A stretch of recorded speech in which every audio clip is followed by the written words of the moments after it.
proposé par Hype FM.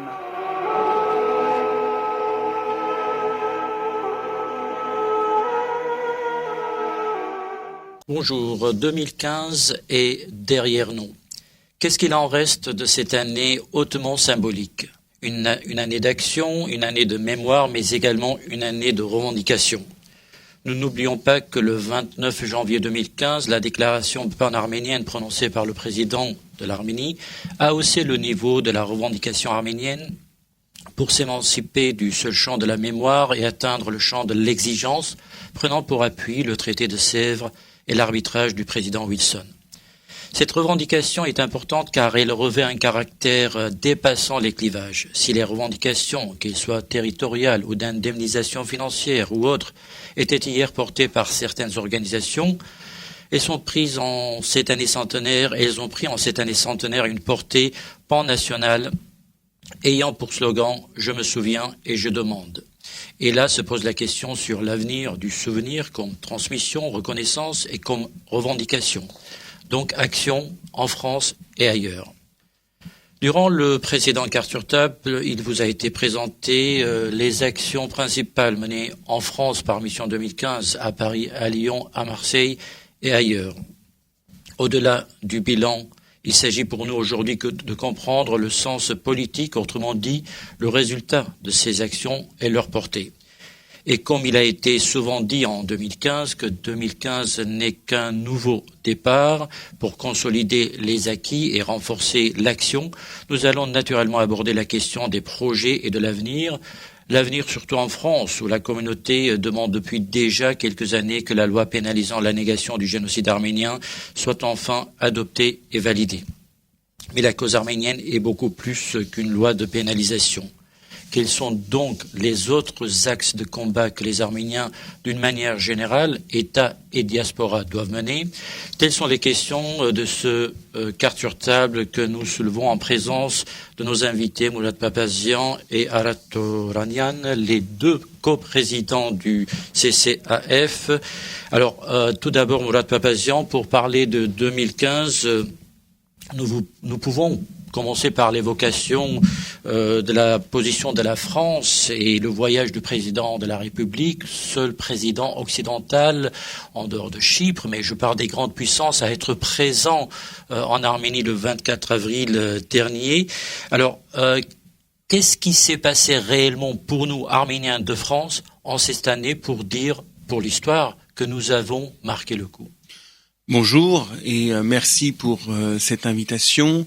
Je crois que nous avons tous assisté à la même année 2015, c'est-à-dire une année 2015 que nous avions préparée au CCAF en définissant d'abord une mission 2015 à qui nous avions délégué l'organisation de ce centenaire du génocide arménien, la prise de contact avec toutes les organisations arméniennes de France et la labellisation par le CCAF de l'ensemble des actions qui devaient marquer 2015 avec des objectifs précis qui ont tous été atteints.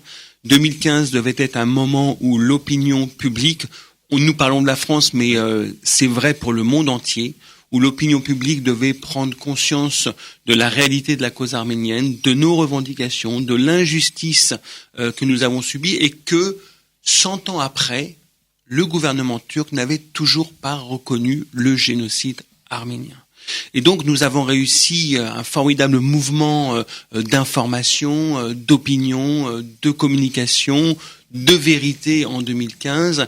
Effectivement, l'objectif a été atteint parce que les médias ont couvert cette année comme jamais dans l'histoire des Arméniens, en réalité, que l'opinion publique a découvert encore mieux notre cause et nous avons pu rebondir sur cette année, effectivement, pour mobiliser toute la classe politique française, au premier rang duquel, vous l'avez noté, l'exécutif, avec le président de la République, qui est non seulement allé à Yerevan le 24 avril 2015, il l'avait d'ailleurs annoncé à Komitas dans son discours du 24 avril 2014, donc un an avant, ce n'était pas une surprise, c'était un engagement, mais aussi n'oublions pas que le président de la République a ouvert 2015 en étant présent au dîner du CCAF l'année dernière, le 29 janvier 2015, en donnant le ton de cette année de commémoration du 100e anniversaire du génocide arménien, qu'il a patronné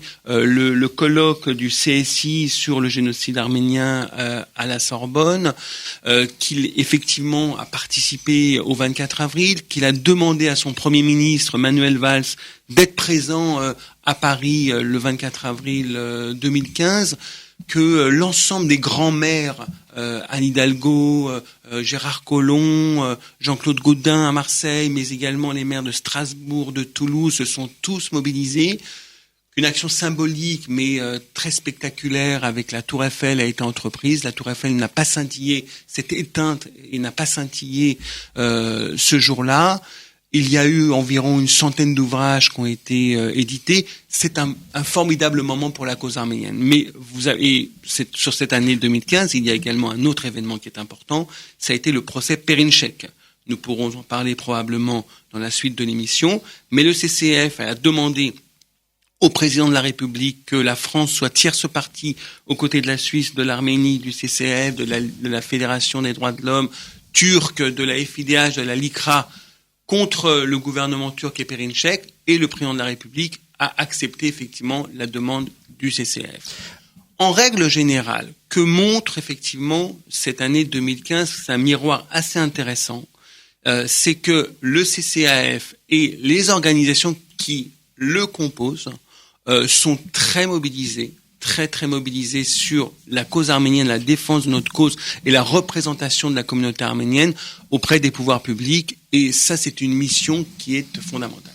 Alors, Toranian, je suis obligé de vous reposer la question, votre avis sur cette année 2015, mais surtout voir les choses d'une manière pas forcément autocritique, parce que c'est vrai que c'était une très belle année, mais quelque part 2015 s'imposait aux médias, aux hommes politiques qui avaient naturellement, j'allais dire, parce que c'était l'année centenaire. La question se pose, est-ce que nous avons atteint vraiment les Français, l'opinion publique d'une manière générale, ou bien, comme Moulad Papazian vient de le dire, l'exécutif a fait vraiment son job, mais est-ce que toute la classe politique était mobilisée? Est-ce que, voilà, on se pose quand même la question. Je partage le bilan, le constat de Mourad Papazian. Je crois que, raisonnablement, compte tenu des rapports de force, compte tenu des rapports d'influence, l'année 2015 a apporté à la cause arménienne ce qu'on était en droit, nous, militants, et nous, CCAF, en droit d'espérer. Je pense qu'on a effectivement je ne vais pas revenir sur tout ce bilan, sur tout ce qui a été fait. On a marqué des points sur le plan politique, on a aussi marqué des points, ce qui me paraît important, sur le plan du savoir, de la connaissance, avec le colloque qu'on a organisé à la Sorbonne. On a réussi à ce moment-là à amener à nous beaucoup d'historiens turcs, ce qui change un petit peu la donne, et ce qui ouvre des perspectives du point de vue, bien sûr, de la connaissance, mais aussi du point de vue politique, parce que le fardeau de la cause arménienne n'est pas... Là, ça va mieux, là, vous m'entendez ? Oui. Le fardeau de la cause arménienne n'est pas seulement endossé aujourd'hui par le peuple arménien, par la diaspora ou par l'Arménie, comme vous l'avez souligné, mais il commence à être de plus en plus pris en charge par le monde intellectuel turc, par les historiens dissidents, et c'est une perspective qui est assez porteuse politiquement, qui est importante. C'est ce que je voudrais rajouter. Sinon, pour le reste, je suis globalement d'accord. Alors, au niveau du constat, il est évident que l'exécutif, que ce soit au niveau de la mairie de Paris, qui a vraiment fait un effort très particulier avec la on va pas rappeler voilà, l'exposition. Avec le pouvoir exécutif aussi. Au niveau de l'opposition, elle a, dans sa représentation, été relativement présente. On se souvient aussi de la présence en particulier de Nathalie Kosciusko-Morizet au dîner du CCAF, de Valérie Pécresse. Enfin, les personnalités importantes de l'opposition étaient là au grand rendez-vous, au grand moment, il faut aussi le rappeler. Ça veut dire que la cause arménienne, il y a une conscience de la cause arménienne qui est relativement partagée aujourd'hui dans l'échiquier politique. Ça ne veut pas dire que tout est parfait et ça ne veut pas dire qu'il faut se croiser les bras, mais enfin, cette année a sanctionné cet état de fait. Alors justement, à partir de là, on peut commencer à parler de l'avenir. Après 2015, que reste-t-il à faire ? Je l'ai dit, en France, on a le devoir d'exiger du président de la République, du gouvernement, que cette loi, finalement, arrive à l'ordre du jour. Où en sommes-nous aujourd'hui à la Toragnan ? Au niveau du bilan, alors, on ne peut pas non plus faire l'impasse sur la tentative. Là, on doit, du coup, à l'opposition, à la droite, de remettre à l'ordre du jour la loi de pénalisation du négationnisme. Alors, on peut dire que ça a été fait à la fin de l'année, avant les élections régionales, c'est vrai, mais cette loi de pénalisation qu'on nous a promise, dont on espère qu'elle va elle va se traduire par un projet de loi gouvernemental comme s'y était engagé le président de la République. Cette loi ce projet a été réactivé quand même en fin d'année, et ça me paraît intéressant, par Valérie Boyer, même si le résultat n'a pas été celui qu'on espérait. Sa proposition de loi est aujourd'hui en commission des lois. En tout état de cause, ça a réactivé, ça a remis à l'ordre du jour cette problématique qui fait partie de notre cahier traditionnel de revendications. Et ça a montré, notamment, c'est important, notamment après l'arrêt de la Cour européenne des droits de l'homme, l'arrêt Perrinček, que d'aucuns peuvent analyser comme un recul, ce qui n'a pas été le cas de l'Arménie, mais enfin nous, en tous les cas, on a pu l'analyser aussi comme une forme de recul et comme une forme d'échec, même si c'est pas un échec total, loin s'en faut, puisque la loi, la porte reste ouverte sur le plan juridique à la pénalisation et à des lois de pénalisation du négationnisme. En tous les cas, l'initiative Vous voulez dire que c'est un échec par rapport au procès qui lie Perrinček à sa négation. C'est un échec, mais il y a un progrès. Voilà, c'est ça. Dans le contexte entre la première décision et la deuxième. Dans le contexte de la Suisse, effectivement, ça peut constituer un échec. Et il y a des choses qui sont absolument inadmissibles. D'ailleurs, comme l'avaient rappelé d'ailleurs les juges dissidents dans l'arrêt Perrinček. Mais en tous les cas, ça n'est pas un arrêt qui ferme la porte à la pénalisation du négationnisme, puisque au contraire, l'arrêt prend acte que ça peut correspondre à une nécessité. L'intérêt de la loi Boyer, de la proposition de Madame Boyer, c'est que ça a réactivé sur le plan politique cette question, même si le texte qu'elle a proposé a été encore soumis à discussion et a fait l'objet d'un certain nombre de critiques. Alors, en tous les cas, il n'était pas parfait. C'est une question qui est sur le plan juridique. Il y a une difficulté juridique qui est d'ailleurs invoquée également par le pouvoir. Et sur laquelle il faut travailler et apporter des solutions. Mais la vraie question est bien entendu politique. Alors, si Arat Toragnan parle, il dit nous avons espoir que. Est-ce qu'il y a des signes d'espoir, Moulad Papazian ? Est-ce qu'aujourd'hui, la proposition de loi de Madame Boyer ne vient pas un peu perturber le jeu ou j'allais dire, la démarche du gouvernement, si elle devait arriver, parce que il nous a été dit à plusieurs reprises que c'est le gouvernement qui va apporter à l'Assemblée nationale cette proposition de loi. Donc c'est différent, c'est une autre démarche. Est-ce qu'il y a une contradiction dans les démarches d'abord ? Vous savez, tout le monde était dans l'attente des conclusions du procès Perrinček. Les conclusions du procès Perrinček ont été livrées le 15 octobre, et donc il a fallu en faire l'analyse. On a pu constater ensemble, effectivement, qu'il y avait dans les conclusions de la Grande Cour des points extrêmement négatifs et, comme l'a souligné Arat Toragnan, inadmissibles, mais également qu'on était en progrès net par rapport aux conclusions de la petite chambre qui avaient été prises à l'unanimité des juges, qui remettaient à peu près en cause la réalité du génocide arménien et puis fermaient la route à toute possibilité de pénaliser le négation en Europe. Aujourd'hui, on est dans un constat totalement différent. On est à peu près dans du 40-60. Le président de la Cour européenne des droits de l'homme lui-même a été plutôt en notre faveur dans l'opinion dissidente. Et la question du génocide arménien n'est pas remise en cause par l'arrêt Perrinček.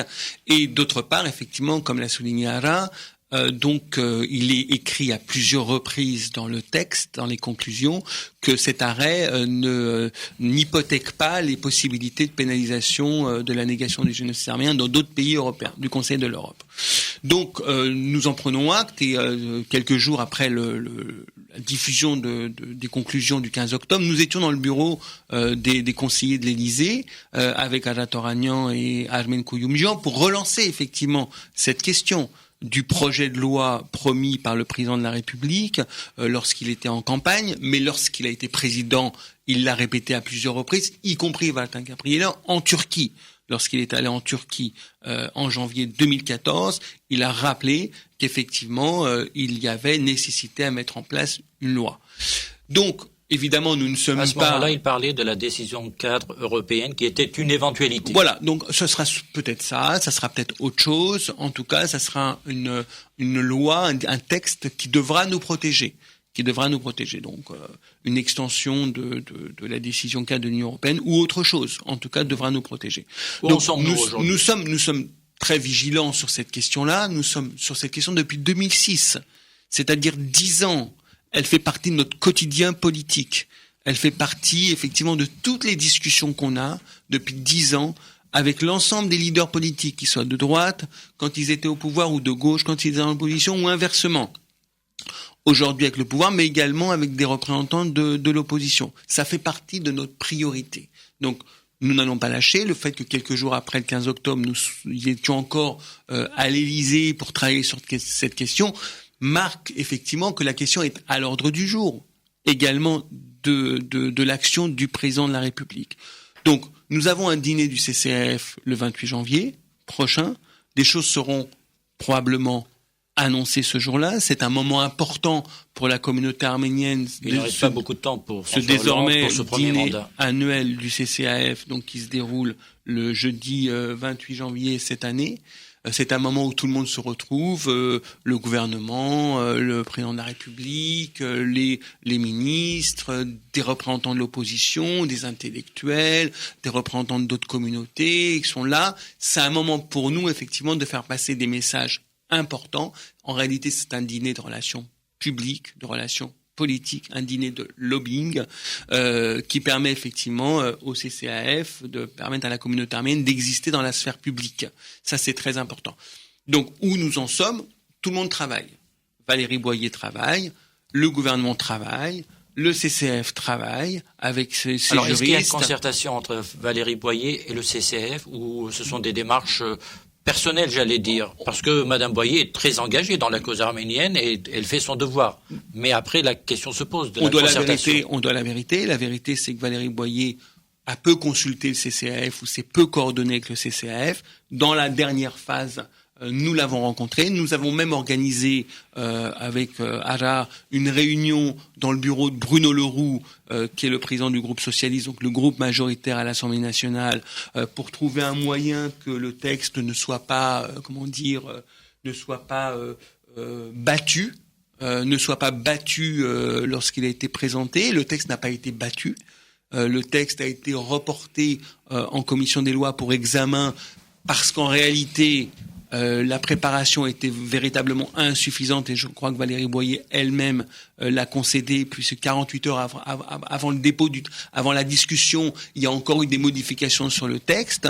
Donc, on peut saluer la détermination de Valérie Boyer, d'un certain nombre d'amis sur tous les bancs, de tous les camps, effectivement, à maintenir ce dossier vivant. Mais nous, ce que nous souhaitons, c'est que le président de la République respecte son engagement avec la mise en place d'un projet de loi qui aurait une dimension politique forte, justement au sortir du centenaire. À la Toranian. Je peux rajouter simplement qu'il est quand même dommageable dans ce pays qu'il faille attendre à chaque fois des échéances électorales pour que le monde politique veuille bien commencer à se bouger. Parce que tout ce qu'a dit Mourad Papazian est absolument vrai.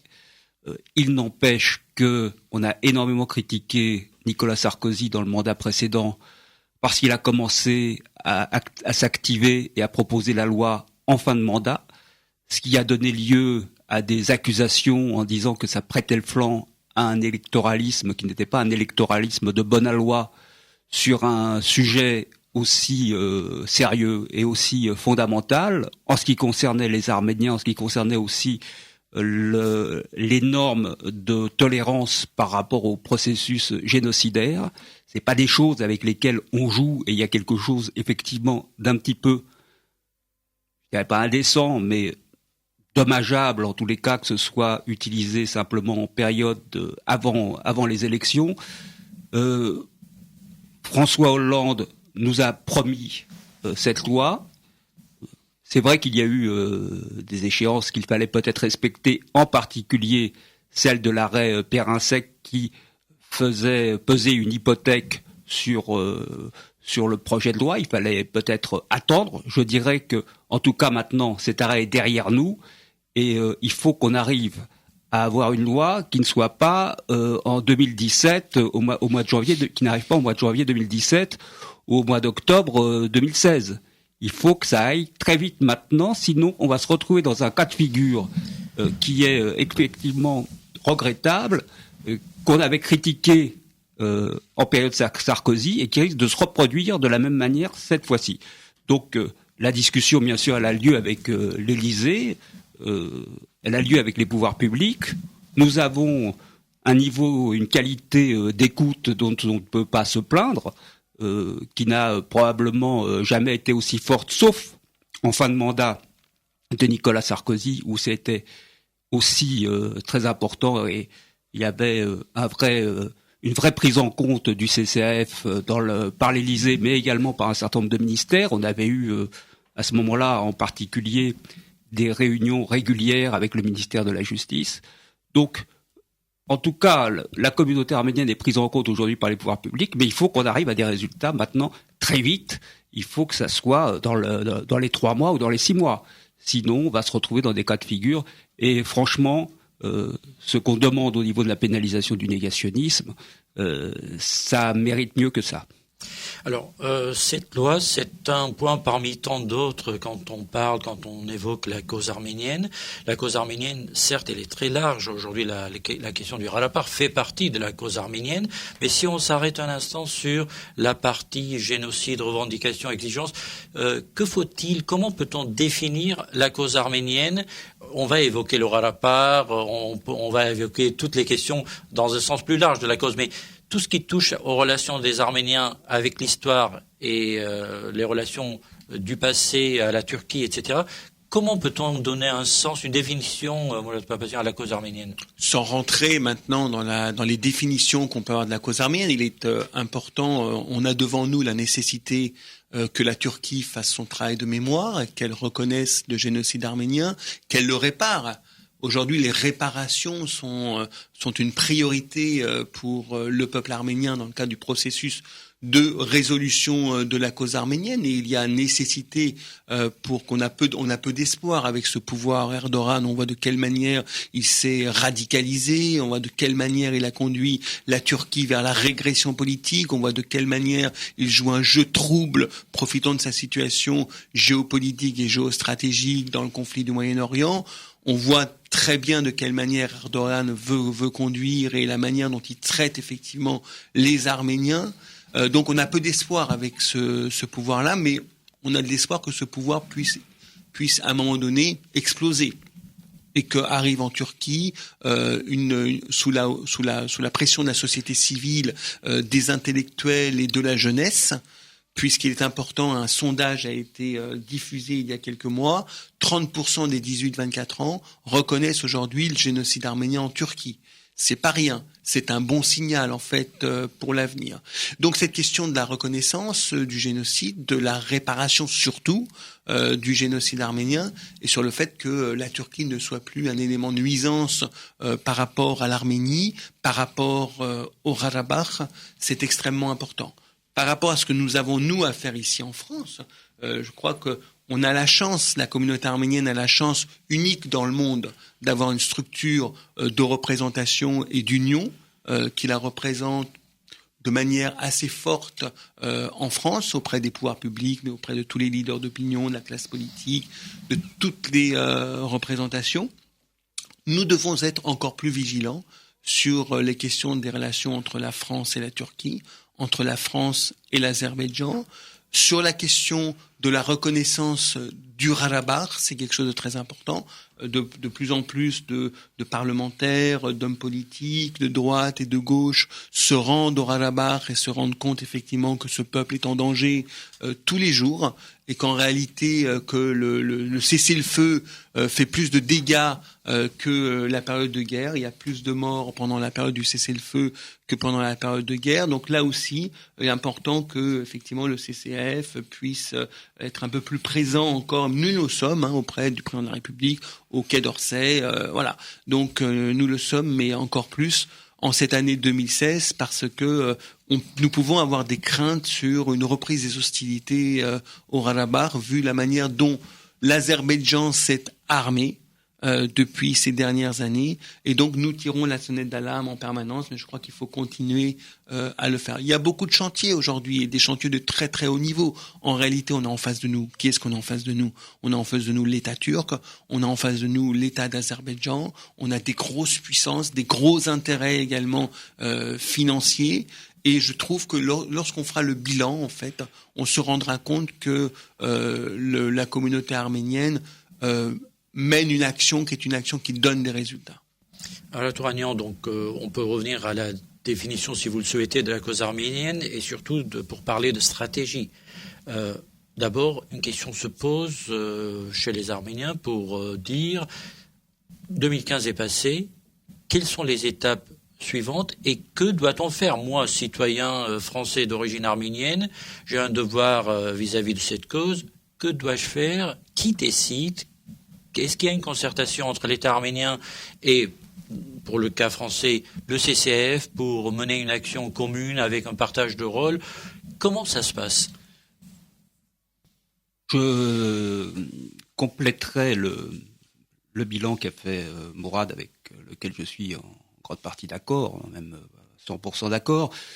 Mais ce qui me frappe quand même dans la situation des Arméniens 100 ans après le génocide, c'est que les grandes lignes de force ont très peu bougé en réalité, et que 100 ans après, malheureusement, le panturquisme continue à être une réalité dans le monde turc, en Turquie et en Azerbaïdjan.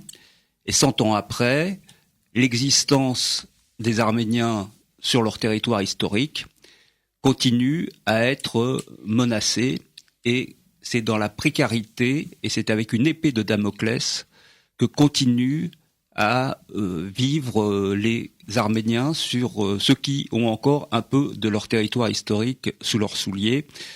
C'est vrai au Haut-Karabakh, c'est vrai également en Arménie, puisque, je vous le rappelle, M. Aliyev, président de l'Azerbaïdjan, a déclaré à plusieurs reprises, y compris durant cette année 2015, que l'Arménie était un État artificiel construit sur des territoires azerbaïdjanais. Donc, 100 ans après le génocide, hélas, malheureusement, mais c'est une donnée dont on doit tenir compte, la question de la sécurité des Arméniens, de leur existence dans une région qui continue à leur être hostile, qui est de plus en plus intolérante, qui manifeste de plus en plus son intolérance envers ce qui est différent, cette existence continue à être menacée. Et un des enjeux, c'est effectivement peut-être d'inscrire le combat arménien dans un combat plus général pour le droit à la différence, pour les Lumières, pour la démocratie. Et ça nous renvoie à nous-mêmes aussi, en Arménie, avec un État qui se développe dans des conditions historiques difficiles, comme tous les États de l'ex-Union soviétique. À cet égard, nous ne serons pas trop sévères avec l'évolution de cet État, mais il n'empêche qu'il y a quand même un problème de démocratie. Et la démocratie, pour cet État, renvoie quand même à des questions de sécurité, parce que à travers la démocratie, c'est la confiance en la nation qui se joue. Et puis, par rapport à la diaspora, cette notion également de de démocratie qui renvoie à ce que je disais tout à l'heure, à savoir ce droit à la différence, eh bien, c'est un enjeu également qu'on doit relever. C'est un défi qu'on doit relever, qui s'inscrit d'ailleurs dans l'histoire du peuple arménien, y compris l'histoire du mouvement révolutionnaire et du réveil national à la fin du 19e siècle. Qu'est-ce qu'ont toujours cherché les Arméniens, si ce n'est l'émancipation, si ce n'est prendre en main leur destin, si ce n'est promouvoir et assurer leur sécurité. Et je dirais que ces grandes donnes historiques de la cause arménienne continuent aujourd'hui à être dans l'actualité. Alors, on a marqué des points, on a fait beaucoup de progrès en France en particulier, parce qu'on a réussi dans des conditions extrêmement difficiles, si on regarde les choses du point de vue historique, à imposer la cause arménienne dans le champ politique, ce qui n'était pas évident. On se souvient que le génocide a été occulté, on se souvient que nous avons été écartés, que nous n'existions pas, que nous n'avions aucune existence dans le champ politique. Nous savions aussi que nous étions divisés, que nous prêtions le flanc à des divisions qui existaient au plan international. Je pense bien sûr au rideau de fer, etc. On a réussi à surmonter tout ça, mais on a encore des enjeux à relever qui ont trait, en particulier, à la popularisation de la cause arménienne, à faire comprendre le sens de notre combat, le sens historique et géographique et géopolitique et géostratégique de l'existence de l'Arménie, de la lutte du Haut-Karabakh, et trouver une place pour nous inscrire dans tout ça. Et bien sûr, le CCAF est un levier en France pour aller dans ces directions et pour répondre à ces besoins.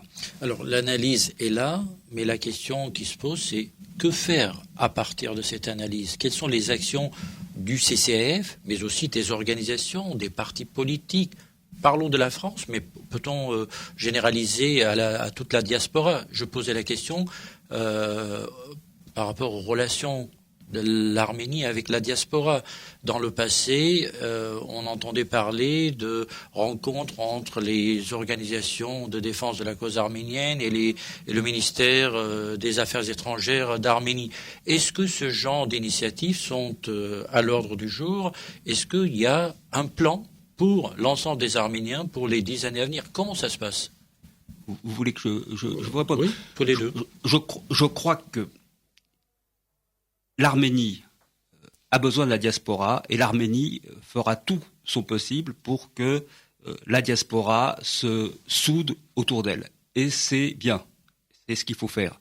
De la même manière, la diaspora sait très bien qu'elle a besoin de l'Arménie et que l'Arménie constitue aujourd'hui la garantie de l'avenir de l'identité arménienne, une identité constitue menacée. Donc, il ne peut pas y avoir l'ombre d'une séparation, l'ombre d'une contradiction dans nos intérêts, en tous les cas dans la conception, dans la perception de nos intérêts nationaux. Mais concrètement, ça se traduit par soudés par rapport actions? à l'Arménie. L'enjeu aujourd'hui, je vais vous dire, pour l'organisation de cette unité autour de l'Arménie absolument nécessaire, c'est de savoir si cette unité dans la diaspora, elle va être diligentée, propulsée du centre de Yerevan vers la diaspora, ou si la diaspora va pouvoir d'une façon démocratique organiser elle-même son soutien autour de l'Arménie. On va partir du bas vers le sommet, ou on va partir du sommet ou du centre vers la périphérie. C'est un des enjeux. Je pense que il n'y a pas forcément une contradiction. Il faut qu'on travaille en bonne intelligence avec les autorités arméniennes sur ces enjeux-là qui sont de dimension historique et qui recouvrent un intérêt général pour l'ensemble du peuple arménien. En tous les cas, moi, si vous me demandez mon avis, je ne peux pas parler au niveau en tant que à la place du CCAF, mais personnellement, le sens de mon engagement est d'aller vers une démocratisation de la diaspora arménienne. Je pense que c'est également, je crois, le point de vue de Mourad, mais enfin, il s'exprimera, et d'organiser les choses dans ce sens-là, parce que la sécurité, la démocratie, le droit à l'existence des Arméniens, tout ça, en fin de compte, procède d'une même idéologie, et d'une même volonté émancipatrice. Alors, il y a eu une initiative en France il y a quelques années avec le projet du CFA, si je ne me trompe pas. Il y a eu des initiatives aux États-Unis ou venant des États-Unis, mais parlons de la diaspora dans son ensemble pour démocratiser la représentation des élections et renforcer à travers ces élections un peu les structures de la diaspora, une meilleure coordination, plus d'action à un niveau international, etc. Où en sommes-nous de cette discussion? Est-ce que chez les Arméniens, chez nous, y a-t-il des réticences quant à ce genre de regroupement par voie de démocratie et d'élection? Sur le principe, non. Sur le principe d'organiser démocratiquement la communauté arménienne, je crois qu'il y a un consensus assez large aujourd'hui. On a discuté, ce sujet est à l'ordre du jour depuis à peu près 15 ans, vous le savez bien.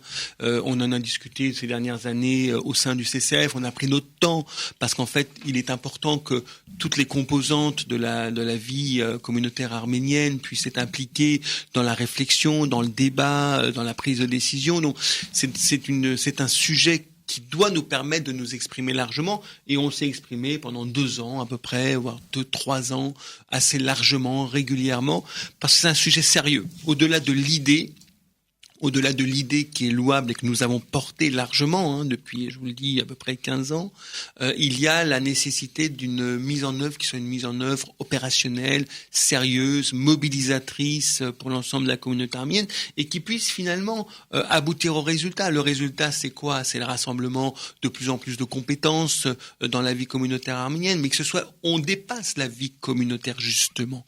C'est-à-dire qu'on s'inscrive dans la République, dans l'espace public de la République en France, et que en réalité nous gagnions en efficacité, parce que l'objectif c'est de gagner en efficacité.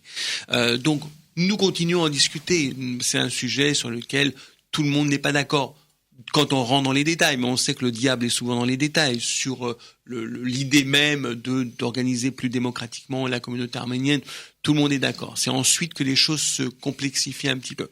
Pour revenir au sujet précédent, qui est celui des relations entre la diaspora et l'Arménie. J'adhère totalement à ce qu'a dit Anatole Ragnan. Sur les principes, bien sûr. Je voudrais rajouter que effectivement la diaspora a besoin de l'Arménie. L'Arménie a besoin de la diaspora, mais l'Arménie doit prendre la diaspora comme elle est, c'est-à-dire dans sa diversité. La diaspora n'est pas comme l'Arménie. C'est justement là où il y a un intérêt qui se présente pour le développement de l'État arménien, de sa sécurité, mais également de son développement économique, son progrès social. Et ça ne se fera pas sans l'affirmation d'une vraie démocratie, maximum. Et là, on le sait bien qu'il y a encore des progrès à faire dans la démocratie en Arménie, dans la pratique de la vie politique en Arménie, dans la séparation entre la vie des affaires et la vie politique, dans la mise en œuvre d'un nouveau dispositif électoral. On va dans le bon sens avec l'adoption effectivement de nouvelles constitutions qui va permettre de faire passer d'un régime présidentiel à un régime parlementaire, avec un meilleur respect effectivement de l'opposition et la nécessité justement avec ce régime parlementaire de mettre en place des coalitions, ce qui permettra de diluer les pouvoirs. Et donc on aurait dû le faire au début de l'année de la constitution de cette République d'Arménie, l'indépendance. Ça nous aurait permis d'aller encore plus loin dans l'application démocratique. Mais l'Arménie doit comprendre que la diaspora n'est pas bénie oui-oui, et donc que l'organisation de la diaspora ne doit pas venir de Yerevan, mais que ça peut venir d'un échange. Parce que il est important que la diaspora et l'Arménie soient en phase sur l'essentiel, avec des différences. Voilà. Nous voyons de quelle manière la Turquie instrumentalise sa diaspora aujourd'hui, fait de l'ingérence dans l'ensemble des pays dans le monde. On n'est pas sur ce modèle. Alors, justement, pour avoir une influence sur la démocratisation de l'Arménie, pourquoi la sécurité aussi, mais surtout sur le développement économique qui permettrait d'amoindrir on va dire, l'impact de l'exode. Il faut parler d'exode, les gens partent de ce pays, donc il faut avoir une influence sur l'Arménie. Est-ce qu'aujourd'hui, franchement, la diaspora a une influence? Est-ce que franchement, la diaspora est écoutée et prise au sérieux? Est-ce que elle-même, la diaspora, est mobilisée pour pouvoir influencer l'Arménie. Dès que quelques jeunes font une manifestation devant l'ambassade, il y en a un qui est empêché d'entrer en Arménie. Alors je ne sais pas si c'est la raison principale, mais ça semble être la raison. Est-ce que aujourd'hui la diaspora a les moyens de se faire entendre en Arménie? Elle l'est pas suffisamment, probablement, et que nous avons condamné effectivement le fait que vous avez souligné, c'est que tout le monde doit pouvoir rentrer en Arménie. Il est inadmissible qu'on empêche un citoyen, en l'occurrence français, d'origine arménienne, de rentrer en Arménie, quelle que soit son opinion politique, quelle que soit l'action qu'il a menée, dans la mesure où elle s'inscrit dans une action démocratique. Nous l'avons dit au Premier ministre arménien, nous l'avons dit à l'ambassadeur d'Arménie, nous savons que le message est passé jusqu'au président de la République d'Arménie. Nous ne pouvons pas cautionner ça. Pire, nous ne pouvons que condamner effectivement cette réalité. Et nous devons être encore plus efficaces. Alors, il y a en Arménie le parti que je représente, la FR Atashnak Soutioun, qui est en Arménie, qui fait partie de la vie politique, qui participe aux élections, qui est dans l'opposition, qui a fait partie de coalitions gouvernementales, qui a un rapport direct avec l'ensemble des forces de l'Arménie, qu'elles soient de l'opposition, qu'elles soient le pouvoir, le président de la République. Et là, il y a les messages qui passent, effectivement, quand on a la chance d'avoir un parti qui est en Arménie et en diaspora, dont la direction est issue également de la diaspora, forcément, les influences peuvent s'exercer, qu'on soit dans l'opposition ou qu'on soit dans une coalition gouvernementale. Les influences s'organisent de manière différente, mais elles s'organisent. Alors, le CCF, on en parlait, l'organisation du CCF est très importante pour construire l'avenir sur des bases, on va dire, cohérentes, structurées, avec une vision, avec une stratégie et des moyens également. Qu'en est-il de l'organisation du CCF pour qu'on puisse parler d'action? Parce que pour l'instant, les principes, je pense que l'ensemble des Arméniens adhèrent à ces principes. Que faire pour que ces principes se transforment en action? Donc à travers le CCF, j'entends.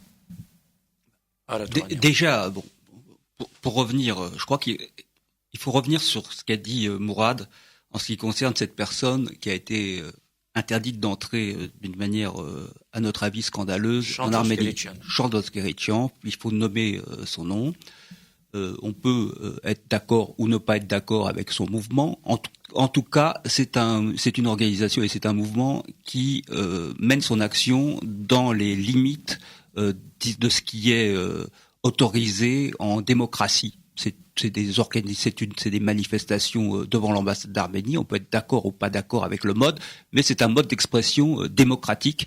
Et ça, il n'y a rien à dire là-dessus. Et il faudra bien que l'Arménie, y compris l'ambassade d'Arménie, s'habitue à ce que des gens puissent manifester devant ces locaux, comme on peut manifester en France devant n'importe quelle ambassade, sans être pour cela frappé d'indignité nationale, parce que c'est un peu cela que ça veut dire la mesure prise contre Chandos Keretchian. C'est inadmissible. Nous nous sommes exprimés, nous avons fait une lettre ouverte et effectivement nous avons alerté les plus hautes autorités. Néanmoins, 6 mois après, presque 6 mois après, l'affaire n'est toujours pas réglée. Et un Arménien de France ne veut pas aller en Arménie parce qu'il a manifesté devant l'ambassade. C'est pas admissible, c'est pas démocratique, et on va continuer à se mobiliser pour obtenir une solution sur cette affaire qui devient de plus en plus symbolique. Espérons que les autorités arméniennes n'en feront pas un abcès de fixation. Bien. En ce qui concerne les moyens d'action, vous savez que le CCAF est traversé, c'est le principe même du CCAF, par un certain nombre de courants, d'organisations qui ont des opinions chacune à la sienne, qui ne sont pas toutes équivalentes, notamment dans leur positionnement par rapport à l'Arménie. Il y a toutes les idéologies. Nous avons le parti Tashnak, nous avons le parti Onchak, nous avons les églises, nous avons des grandes organisations internationales comme l'UGAB qui ont de très bonnes relations traditionnellement avec l'Arménie, quel que soit d'ailleurs le pouvoir en place. C'est des positions de principe et ce ne sont pas des organisations qui sont politisées. Donc le CCAF sur ces questions-là a un dialogue avec l'ambassade d'Arménie, avec les autorités arméniennes traditionnelles, qu'il continue. Il doit prendre en compte la réalité de ses composantes et de sa diversité. Néanmoins, sur des questions comme celle-là, nous prenons toutes nos décisions d'une manière démocratique, en concertation interne, et tout ce que nous avons dit sur ces affaires-là a été l'objet de discussions et fait l'objet d'une très large majorité, pour ne pas dire d'un consensus, parce que ce sont des problèmes et des enjeux de principe. C'est important de le savoir, parce que quand on vous entend coprésident du CCF, on peut se poser la question, c'est Alat Touranian et Mourad Papazian qui ont décidé ensemble de telle ou telle démarche, alors que là vous êtes en train de nous dire il y a une vraie concertation au sein du CCF. C'est important de le savoir. Ça ne peut pas vous surprendre. Vous qui connaissez bien la vie communautaire, la vie des associations arméniennes. Moi, je la connais, mais pas forcément tous les auditeurs. Évidemment, et ils vous voient, ils ne savent pas comment ça fonctionne. Nous sommes toujours dans une réflexion collective. C'est partout dans la communauté de la même manière. Nous sommes dans une concertation systématique et nous sommes toujours à la recherche du consensus. Nous sommes pas dans il y a une majorité, une minorité, nous pourrions le faire, mais en réalité notre mode de gouvernance c'est toujours d'aller chercher le consensus, parce que le plus important c'est de pouvoir garder, pérenniser et renforcer notre union. Et nous avons été assez divisés dans le passé pour se rendre compte que l'union est fondamentale, elle est stratégique et l'union nous renforce. La division nous affaiblit, l'union nous renforce, et c'est vrai que c'est une priorité du CCF et de l'ensemble de ces organisations. Mais évidemment que les coprésidents, avec le bureau d'ailleurs national du CCAF, le conseil national du CCAF, on a des concertations qui sont des concertations très régulières. Alors, évidemment, quand on parle de la cause arménienne et de l'avenir, il y a tellement de sujets. Tout à l'heure, je suis vite passé sur la question du Rarapar, mais c'est une question centrale aujourd'hui dans l'actualité arménienne. Et quand on voit, un peu suite à la crise en Ukraine et puis en Syrie, l'État islamique, qui n'a pas de rapport direct avec l'Arménie, mais la position de la Turquie par rapport à l'État islamique, et puis la guerre en Syrie, l'intervention russe, et puis enfin le conflit russo-turc qui existe aujourd'hui et qui semble être, en tout cas pour l'instant, assez virulent. Tout ceci a un impact indirect sur l'Arménie et sur la question du Rarapar. Alors la donne géopolitique, géostratégique est en train de changer dans la région, dans le monde, mais aussi dans la région. Qu'est-ce qu'on attend pour l'avenir du Rarapar? Les présidents arméniens et azéris se rencontrent, mais franchement, rien ne se dit, rien ne sort de ces réunions. Les pourparlers n'avancent pas. Au contraire, sur la frontière, il y a des tirs, il y a des blessés, il y a des morts. On a recensé plus de 300 morts, je crois, depuis, sur la frontière, des soldats qui meurent d'année après année. Alors, comment envisager le travail du CCF, d'abord pour dire que on est face à un État presque génocidaire, c'est-à-dire que ceux qui ont détruit des pierres, des Khachkar à Djoulfa il y a quelques années, ces mêmes gens sont capables de détruire des hommes si on les laisse faire. Donc on a un problème de sécurité, on est en danger de mort. Que faut-il faire pour montrer à l'ensemble aux Français d'abord, mais à la communauté internationale, qu'on est en danger et que le retour en arrière dans un Azerbaïdjan est impossible pour nous et qu'il faut sortir de ce statu quo pour régler la question du Rarapar. Notre rôle en France, Mourad Papazian. D'abord, dans les relations qu'on a, par exemple, avec le Quai d'Orsay, avec la cellule diplomatique de l'Élysée, avec le président de la République lui-même, etc., on se rend compte véritablement qu'ils sont au courant de la situation mieux que nous. Ils savent mieux que nous, ils ont tous les rapports de leurs services sur le Rarapar, l'Arménie, l'Azerbaïdjan, etc. Ils connaissent les dangers, voilà. Donc nous, on joue notre rôle de lobbying. Et quand je dis lobbying, c'est positif pour moi dans une démocratie d'avoir des lobbies qui sont institutionnalisés et qui jouent leur rôle et non pas de manière souterraine mais de manière publique. Donc nous jouons notre rôle de lobby auprès des pouvoirs publics, effectivement, en faveur de la sécurité du peuple du Haut-Karabakh, de la sécurité de l'Arménie, de la reconnaissance du Haut-Karabakh. Donc c'est une action qu'on mène régulièrement. Voilà. Je voudrais juste souligner un point, Vincent Caprielian. Le CCAF rassemble des associations. Il ne fait pas à la place des associations. Les associations sont des partis politiques, des associations sont très actives au sein du CCAF, sont très actives dans la communauté arménienne. Nous sommes une structure de coordination et de représentation de la communauté arménienne auprès des pouvoirs publics, du gouvernement, des forces de l'opposition, des leaders d'opinion, etc. Nous sommes un porte-voix. Alors évidemment, nous travaillons, nous faisons le lobby, etc. Mais en termes d'action, il y a les associations. Après, il est par exemple sur la question du Haut-Karabakh, de l'Azerbaïdjan, à la demande des associations, nous pouvons agir et nous agissons. Mais c'est la représentation et porter au plus haut niveau de l'État les préoccupations, notre combat, des propositions, voilà. Nous l'avons fait justement, sur le Haut-Karabakh. Le 26 janvier, il y a ces 2 résolutions anti-Harapar à l'Assemblée parlementaire du Conseil de l'Europe à Ratoignan. Qu'est-ce qu'on fait sur ce sujet? C'est dans 2 semaines. Oui, bien sûr. Alors, je vais tout de suite répondre à votre question, mais là aussi... On reviendra, oui. Je voudrais juste ajouter quelque chose en ce qui concerne la question du Haut-Karabakh. Il y a quand même un axe qui devrait être fondamental, mais l'impulsion doit venir de Stepanakert et doit venir de Yerevan. C'est de lancer un grand mouvement de reconnaissance internationale de la République du Haut-Karabakh.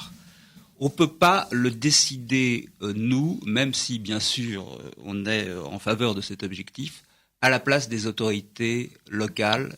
Et ça, c'est à elles de donner l'impulsion. Mais autant vous dire que nous sommes dans les starting blocks et prêts à faire ce qu'il faut pour populariser, pour obtenir que ce Haut-Karabakh soit reconnu dans son droit minimum à l'autodétermination sur les territoires où il reste encore des Arméniens à vivre. En ce qui concerne l'échéance du 26... Juste une parenthèse pour dire que notre radio, AIPFM, le calendrier 2016 porte justement comme slogan pour la reconnaissance de la République du Haut-Karabakh. C'est la thématique choisie pour nous en 2016 parce qu'on considère quand même que tous, médias, associations, on doit aller dans ce sens-là. Le danger est là. Il faut reconnaître enfin cette République. Moi, personnellement, c'est ce que je pense, mais on ne peut pas être plus royaliste que le roi, et c'est aux autorités locales, en fonction de leurs agendas et de leurs priorités politico-diplomatiques et stratégiques, de donner les impulsions. Ce sont eux qui ont toutes les cartes en main, et dans une situation comme celle-là, nous, on ne peut venir qu'en renfort. Mais en France, il y a quand même, sans vous couper la parole, il y a quand même eu quelques initiatives de création de chartes d'amitié entre certaines villes françaises et des régions ou des villes du Haut-Karabakh. Et on voit là que les ministères des Affaires étrangères et de l'Intérieur, ils protestent ces initiatives. C'est pas des jumelages, c'est juste des chartes d'amitié. Vous parlez de la circulaire signée par Laurent Fabius et Bernard Cazeneuve qui interdit aux collectivités légales, aux collectivités décentralisées d'avoir des actions des traités de jumelage avec des territoires au Haut-Karabakh. Nous nous en sommes expliqués à plusieurs reprises. Nous sommes allés avec Mourad Papazian au Quai d'Orsay. Nous avons eu des discussions et nous avons vivement protesté contre cette circulaire qui est, de notre point de vue, inacceptable et inadmissible. Une circulaire qui a été probablement prise en réponse à des pressions azerbaïdjanaises très très fortes. C'est comme ça que les choses apparaissent. On nous a expliqué que ça correspondait à des nécessités légales. Nous réalisons et nous savons en tout cas que quand bien même ça correspondrait à des nécessités légales invoquées, il est quand même étonnant que ces nécessités légales n'aient jamais été invoquées par les gouvernements précédents, jamais depuis 20 ans, et qu'il a fallu attendre un gouvernement socialistes, avec des amis de la cause arménienne, pour que ce genre de déclaration, blessante et inamicale pour la communauté arménienne de France et contraire aux intérêts de la population du Haut-Karabakh, qui, plus que tout autre, a besoin de sortir de son isolement et de son enclavement, soit prise de cette façon-là, d'une manière aussi abrupte, à la fin du mois de juillet, en catimini. Non, c'est pas. Et que direz-vous si demain des préfets exigent qu'on retire ces chartes d'amitié? Ça. Eh bien, je crois qu'on rentrera à ce moment-là dans des batailles politico-juridiques.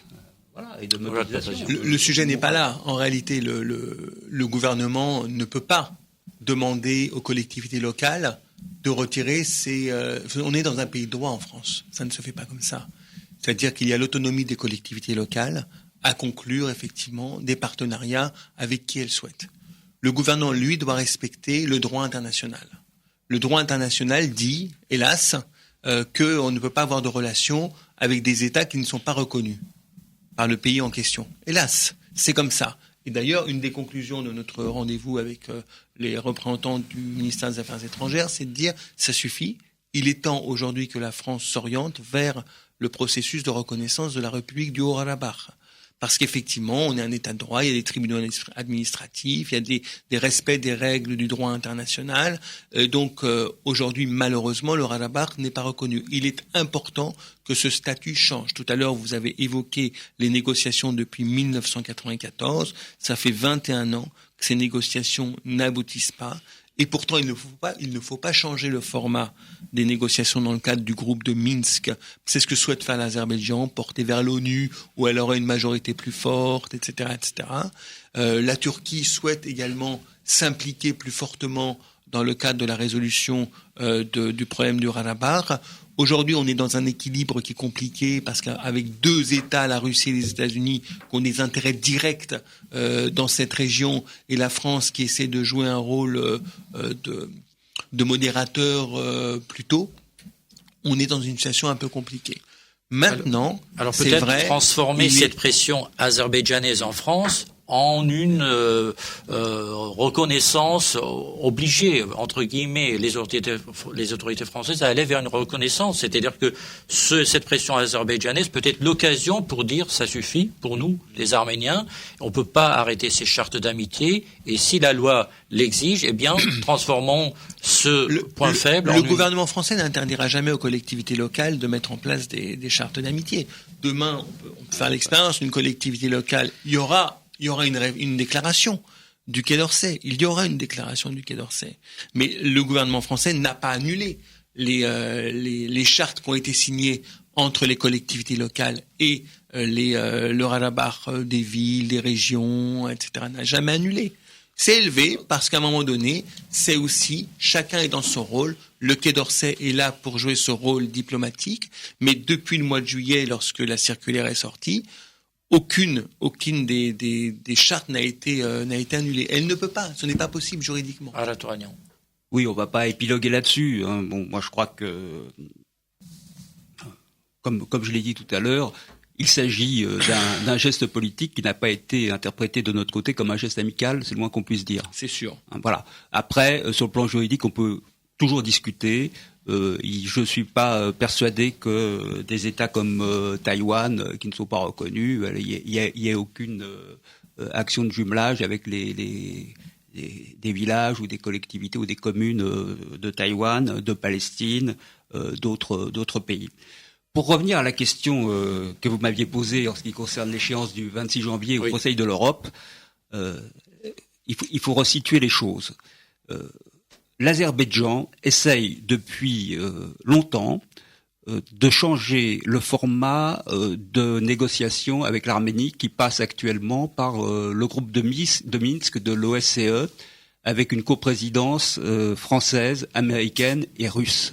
C'est dans ce cadre-là que se mènent les négociations.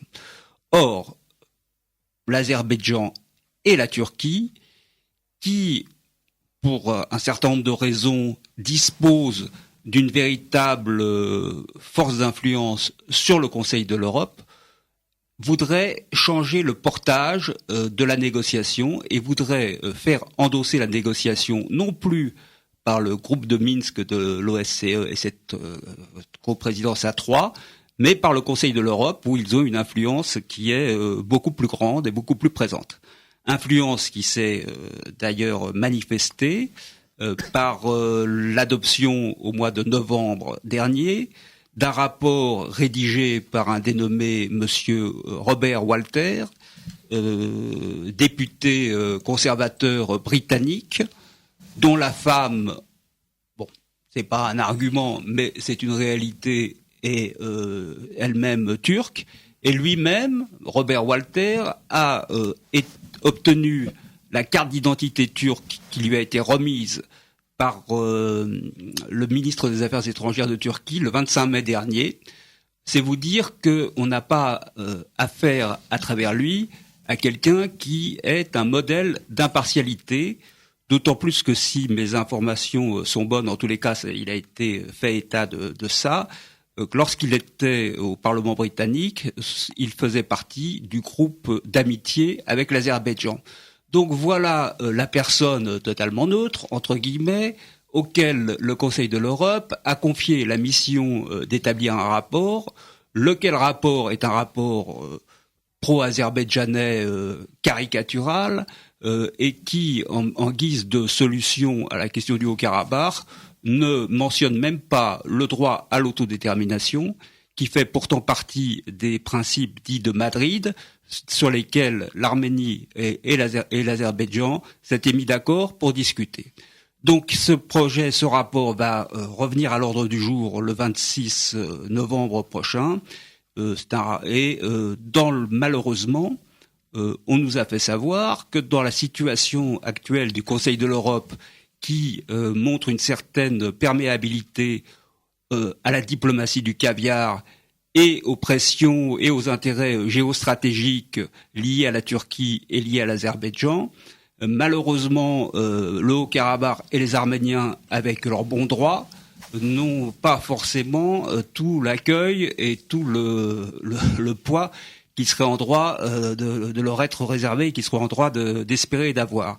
Donc il n'est pas impossible que ce rapport scandaleux qui risque de se rajouter à différentes autres prises de position et de créer un précédent fâcheux au point de vue du positionnement du Haut-Karabakh sur la scène internationale. Il n'est pas impossible que ce rapport scandaleux dans son principe, parce qu'en plus fait par quelqu'un qui est écrit par un monsieur qui est totalement dans le camp turco-azerbaïdjanais, il n'est pas impossible qu'il soit adopté. Pourquoi ? Parce que généralement, tous les rapports qui passent l'étape de la Commission, généralement dans leur grande majorité, sont validés par l'Assemblée parlementaire du Conseil de l'Europe. Absolument, absolument. Donc on est dans cette configuration. Le CCAF s'est saisi de la chose. Nous avons écrit avec Mourad Papazian un courrier qui a été traduit en différentes langues et qui a été envoyé à l'ensemble des députés du Conseil de l'Europe, et dans lequel on reprend l'argumentaire avec un angle un petit peu complémentaire par rapport à ce que peut dire ou ce que dit traditionnellement la diplomatie arménienne ou la diplomatie du Haut-Karabakh, dont le langage est assez formaté par les considérations et les enjeux diplomatiques du moment. On a resitué, nous, en tant qu'Arméniens de France, la question du Haut-Karabakh dans son contexte historico-politique, à savoir, et la question du génocide, à savoir le droit des Arméniens, ce qu'il reste, ou le peu qu'il reste d'Arméniens à vivre sur leur territoire, à y rester et à y vivre en sécurité et en liberté. Et il nous semble qu'une instance comme le Conseil de l'Europe, qui a pour mission de veiller à la démocratie et de veiller et de défendre et de promouvoir la démocratie et de la liberté, ne peut pas, sur une question comme celle-là, avoir un positionnement qui soit contre les principes qu'on essaye de défendre. Alors rappelons qu'il y a deux rapports. L'un qui préconise le retour du Rarapar dans le giron de l'État azerbaïdjanais, et le deuxième qui dit que les Arméniens coupent l'eau au village azéri avoisinant la République du Haut-Karabakh. Donc c'est une accusation, nous on la sait, qui est totalement fausse. Et voilà, donc c'est deux thèses anti-arméniennes, anti-Karabakh. Il y a une grosse offensive, on le sait. Il y a une grosse offensive de la part de l'Azerbaïdjan. Je crois que tous les Arméniens du monde entier éprouvent pour le Karabakh la même approche. C'est le Karabakh et la prunelle de nos yeux. Et nous irons jusqu'au bout pour nous mobiliser pour le Karabakh. Maintenant, il y a aussi des leçons à tirer de la part de la diplomatie arménienne. Nous sommes la diaspora. Nous ne sommes pas un sujet légal sur le plan international. Donc nous faisons notre travail de lobbying, de soutien dans les démocraties et dans les structures, dans les instances démocratiques. Mais il y a un moment où la diplomatie arménienne doit s'organiser différemment, avec une stratégie un peu plus forte, un peu plus gagnante. C'est souvent décevant. Il est important que l'Arménie, qui bénéficie effectivement de cette présence au sein de toutes les instances internationales, soit plus dynamique, plus stratégique sur le plan de sa diplomatie et notamment sur la question du Karabakh. Alors il y a une pétition qui est lancée par le bureau de la cause arménienne à Bruxelles, donc la Fédération euro-arménienne pour la justice et la démocratie, une pétition que nos auditeurs peuvent signer en allant sur le site de change.org, ou pour trouver facilement cette pétition, et la signature c'est trois clics, nom, prénom et validé. Pour trouver facilement cette adresse, vous pouvez aller sur le Facebook de la Fédération euro-arménienne, mais en anglais, donc EAFJD, et vous trouverez cette pétition sur cette page-là. Il faut absolument qu'on soit des milliers à signer cette pétition, qui est certes symbolique, mais qui viendra renforcer les thèses arméniennes pour montrer que les Arméniens du monde entier suivent attentivement ce jour, le 26 janvier prochain, ces deux questions à l'Assemblée parlementaire du Conseil de l'Europe. Alors, mauvaise nouvelle pour l'Azerbaïdjan, c'est que la monnaie azérie est en train est dans une dégringolade pas possible, et on voit des images d'une banque qui est transformée en magasin de fruits et légumes. Il y a des gens qui font des queues aujourd'hui, hier, en Azerbaïdjan pour prendre leur argent des banques, qui trouvent plus de dollars, etc. Donc, si on évaluait à $50 le baril du pétrole il y a quelque temps, aujourd'hui il était à $30. Donc, et quand on parle de l'Azerbaïdjan, on parle automatiquement de pétrodollars. Et avec cette chute de la valeur du pétrole et du gaz, donc l'Azerbaïdjan est face à un problème, et aussi leurs lobbyistes qui sont, on peut le dire très clairement, sont payés pour faire ce travail aussi bien au Conseil de l'Europe et malheureusement aussi en France et ailleurs. Alors, la situation, les crises économiques en Azerbaïdjan, les crises économiques en Turquie, le tourisme est en panne, les sanctions russes, l'agriculture turque est en mauvaise situation, mais aussi la crise russe qui est très aiguë à cause des conflits avec l'Ukraine, à cause de l'investissement en armement et en intervention en Syrie, et cette politique peut-être américaine de mettre à genoux l'économie russe fera en sorte que probablement, dans les mois et les années à venir, la Russie, si le plan américain marche, va se concentrer sur ses priorités absolues, c'est-à-dire probablement obligé de se retirer du Caucase. Et dans ce schéma-là, qui n'est pas forcément probable, mais qui est à envisager, la France peut avoir un rôle déterminant, pas seulement en tant que membre coprésident du groupe de Minsk, mais aussi en tant que leader de la communauté, un des leaders de l'Union européenne. Que peut-on nous espérer, nous Arméniens de France, dans ces hypothèses-là, de la France pour renforcer sa position, pour ne pas laisser cette région et l'Arménie au diktat ni des Russes, ni des Américains, mais de laisser une place aussi à la France et à la communauté arménienne de France, une influence dans cette France. Si c'est nous qui décidons, nous saurons quoi faire, effectivement. Mais je pense que c'est un une réalité qui dépasse un peu le cadre et de cette émission et de la mission du CCF, mais elle est très intéressante. Moi, je ne crois pas que la Russie se retirera du Caucase parce que c'est véritablement une région stratégique pour elle. Mais ça, c'est une hypothèse assez poussée, mais je veux dire... Se retirera pas.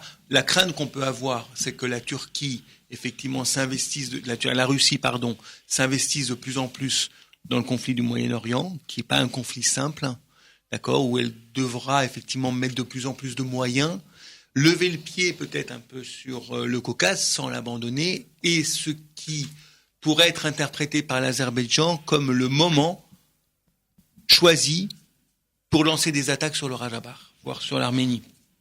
À un moment donné, si la Russie s'investit de plus en plus sur le Moyen-Orient, Aliyev peut effectivement se sentir autorisé, entre guillemets, à lancer une véritable offensive, une tentative de guerre éclair sur le Rajabakh. On voit bien d'ailleurs que les 10 000 violations par an du cessez-le-feu sont là pour effrayer les Rajabakhtsis, pour les faire partir, pour tester également leur capacité de réaction militaire. Donc, effectivement, en tout cas, ce que vous avez voulu souligner, c'est que c'est une région en mutation, que des risques se profilent, qu'il peut y avoir certaines opportunités aussi. Je sais que la France a envie de jouer un rôle. La France est quand même très loin de cette région-là. Sans les moyens militaires ni des États-Unis ni de la Russie, elle peut jouer un espèce de rôle d'équilibriste, mais je suis assez pessimiste sur la capacité de la France à jouer un rôle déterminant sur place. Alors oui, je crois que pour la France c'est un peu loin et c'est malheureusement un peu au-delà de ses priorités immédiates et de ses moyens. La région du Caucase sera toujours plus une priorité pour la Russie, bien évidemment, que pour la France. Mais il y a aussi les États-Unis qui ont également leur jeu dans la région. On l'a vu en Ukraine, on l'a vu en Géorgie, dans leur politique et dans leur tentative d'endiguement de la puissance russe. Alors comment dans ce jeu-là se situe l'Arménie? On ne va pas rentrer dans un débat de géopolitique, mais on sait très bien que tant qu'il y a la menace et la ligne de force pan-turque dans l'état actuel des choses qui existent, avec l'axe Ankara-Bakou, malheureusement, l'Arménie est un peu en otage de sa situation géographique et géostratégique. Donc il faut, en tout état de cause, faire avec ça, en tous les cas, de mon point de vue. Il y a quand même quelque chose d'intéressant, c'est que dans ces crises économiques, d'ailleurs dont l'Arménie n'est pas exempte, parce que si l'Azerbaïdjan s'effondre économiquement, la Turquie connaît une crise, malheureusement la situation en Arménie n'est guère plus brillante, c'est le moins qu'on puisse dire. La chose intéressante, c'est que en Azerbaïdjan, un récent sondage vient de montrer que la question du Karabakh était jugée comme prioritaire seulement par 23% de la population azerbaïdjanaise. Et qu'effectivement, pour rappeler la sentence du grand Sakharov, pour l'Arménie, la cause du Haut-Karabakh est une question de survie, et pour l'Azerbaïdjan, c'est une question d'orgueil national. Or, l'orgueil national, quand on est dans un pays en crise, il peut y avoir elle peut faire l'objet d'une instrumentalisation par le pouvoir en place pour détourner l'attention de la population et l'instrumentaliser sur la voie du nationalisme. Ça comporte effectivement un risque de guerre, c'est ce que vient de souligner Mourad. Mais en même temps, la réalité des choses, c'est que et c'est une tendance qui peut produire aussi un résultat diamétralement opposé, c'est que de moins en moins, cette situation, ce problème du Haut-Karabakh constitue pour le peuple azerbaïdjanais la priorité fondamentale. Lui, il a besoin de manger, il a besoin de démocratie, il a besoin de liberté, il a besoin de respirer.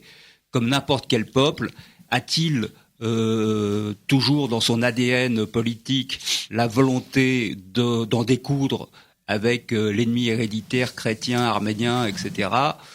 Je crois qu'aujourd'hui, et de plus en plus, il sera confronté à des problèmes beaucoup plus moins idéologiques et plus réels et qui correspondent plus à la vérité de ses intérêts en réalité. Il y a déjà depuis quelques jours des manifestations sociales.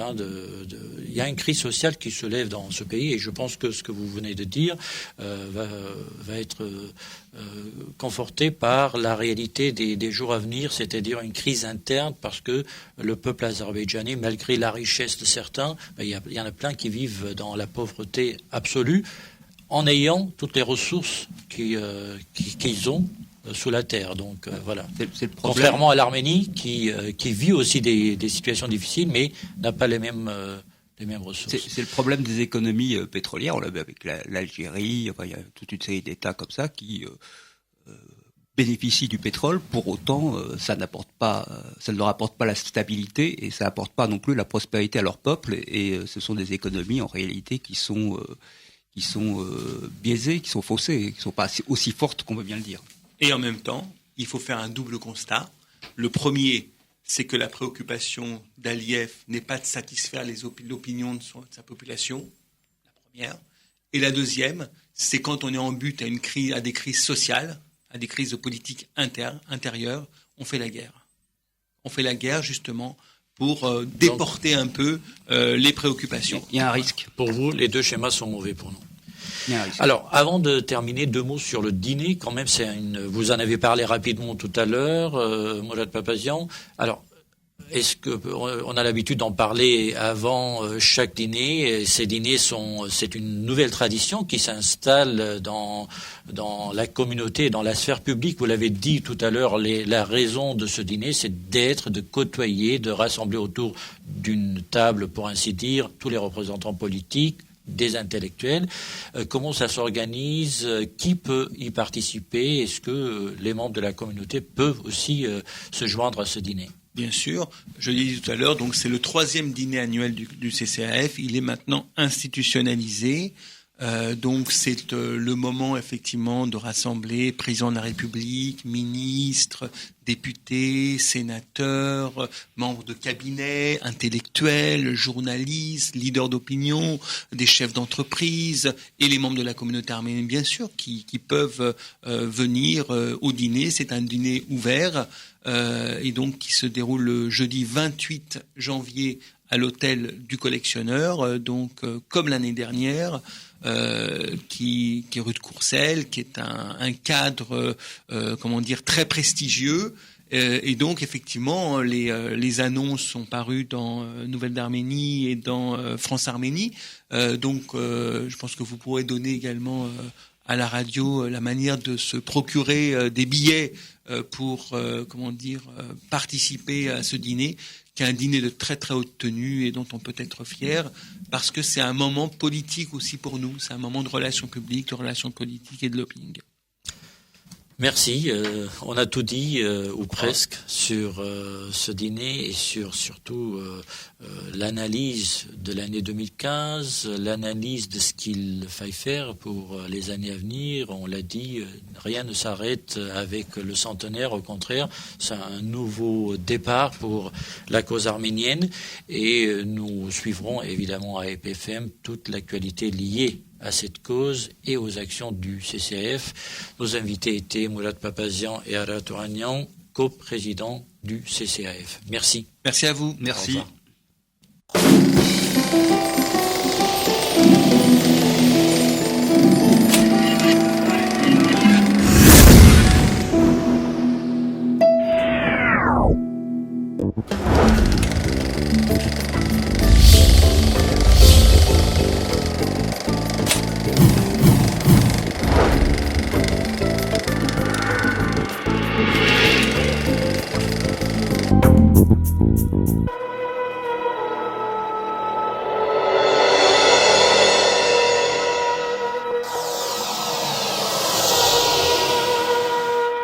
Carte sur table.